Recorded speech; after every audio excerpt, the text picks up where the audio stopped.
எறும்புகளுக்கு உண்மையில் மோப்புச் சக்தி இருப்பது நிரூபிக்கப்பட்டிருக்கிறது. அவற்றுக்கு பல வகை ரசாயனங்களை வாசித்து உண்மையில் மிக்க தூரத்திலிருந்து மெழுகு, வாசனை போன்றவற்றை கண்டறிவதற்கும் நெறி உண்டு. இதனால் அவற்றுக்கு உணவு, பாதை மற்றும் சூழல் தொடர்பான விஷயங்களை கண்டறியவும் உதவுகிறது. எறும்புகள் மிகவும் சிந்தனைசாலியான சமூக வாழ்க்கையுடன் இருக்கும். அவற்றுக்கு பல வகை பண்புகள் உள்ளன. அவற்றின் வாசனை உணர்ச்சி அல்லது மோப்பு சக்தி அப்படி ஒரு நுட்பமான கலையை கொண்டிருப்பதால் அவை தங்கள் கோயில், உணவு ஆதாரங்கள், வேறு எறும்பு குழுக்கள் எல்லாவற்றையும் சந்தித்து பாதுகாப்புடன் நடத்திக் கொள்வது நன்றாக இயங்குகிறது. எறும்புகளுக்கு மனிதர்கள் போன்ற அறிவு இல்லை என்றாலும் அவற்றுக்கு ஒரு விதமான கூட்டமைப்பு அறிவு, நுட்பமான நடத்தை மற்றும் சூழல் அடிப்படையிலான நடவடிக்கைகளை செய்யும் திறன் இருக்கும். அவை ஒரு குழு அல்லது கோட்டின் நலத்துக்காக ஒருங்கிணைந்து செயல்படும். இது ஒரு வகையில் கூட்டு அறிவு என்று சொல்லப்படுவதற்கும் சமமானது. எறும்புகள் தங்கள் உடல் எடைக்கு பல மடங்கு அதிகமான எடையை தூக்கி செல்ல முடியும். அவற்றின் தசை கட்டமைப்பு உடல் எடையைப் போலவே பலருக்கு ஒப்பான ஒரு வலிமையை கொண்டிருக்கிறது. மேலும் அவற்றின் சிறிய உடல் உருவமும் அதிக சக்தியுடன் செயல்படக்கூடிய பக்கவழக்கத்தையும் காரணமாக கொண்டு பல மடங்கு எடையை தூக்கும் திறன் பெறுகின்றன.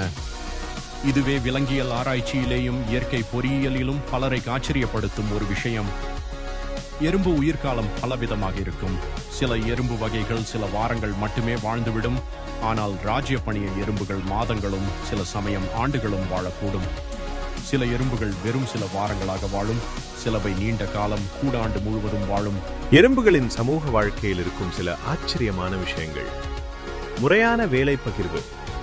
எறும்பு புற்றில் இருக்கும் ஒவ்வொரு எறும்புக்கும் தனித்தனி கடமைகள் உண்டு. ராணி எறும்பு முட்டையிடும்.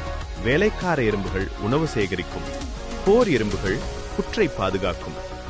அதிநவீன தகவல் தொடர்பு. எறும்புகள் பேசிக்கொள்வதில்லை, மாறாக ஃபெரமோன் எனப்படும் ஒருவித வேதிப்பொருளை வழியில் சுரந்து கொண்டே செல்லும். இதன் மூலம் மற்ற எறும்புகளுக்கு உணவிருக்கும் இடம் மற்றும் ஆபத்துகள் பற்றிய தகவல்களை துல்லியமாக கடத்துகின்றன. சில வகை எறும்புகள் இலைகளை வெட்டி எடுத்துச் சென்று புற்றுகளுக்குள் பூஞ்சை வளர்த்து அதை உணவாக உட்கொள்கின்றன. இன்னும் சில எறும்புகள் ஆஃபிட்ஸ் எனப்படும் சிறிய பூச்சிகளை பாதுகாத்து அவற்றிலிருந்து வரும் இனிப்பான திரவத்தை கறந்து குடிக்கின்றன. இது மனிதர்களின் விவசாயம் மற்றும் மாடு வளர்ப்பு போன்றதே ஆகும். பாலம் மற்றும் படகு அமைத்தல். வெள்ளம் போன்ற அவசர காலங்களில் எறும்புகள் ஒன்றோடு ஒன்று கைகளை கோர்த்துக்கொண்டு தற்காலிக பாலமாகவோ அல்லது நீரில் மிதக்கும் படகாகவோ மாறி தங்களை காப்பாற்றிக் கொள்கின்றன. ஒற்றுமைக்கும் கடின உழைப்பிற்கும் எறும்புகள் எப்போதும் ஒரு மிகச்சிறந்த உதாரணம்.